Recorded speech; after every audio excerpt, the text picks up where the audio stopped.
Mbowe alitiwa ndani, akakama kwa sababu ya public interest, mambo yalivyokuwa, akasema lazima tumtoe Mbowe ili tuweze kujadiliana, na ndipo alipotoka wakawa na mazungumzo. Hawakutoa sababu kwamba hatuwezi kuingilia hiyo kwa sababu iko mahakamani.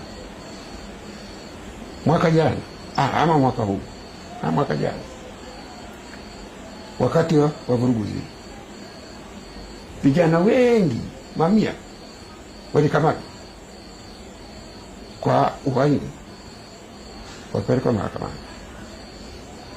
Rais akatoka akasema hauachi.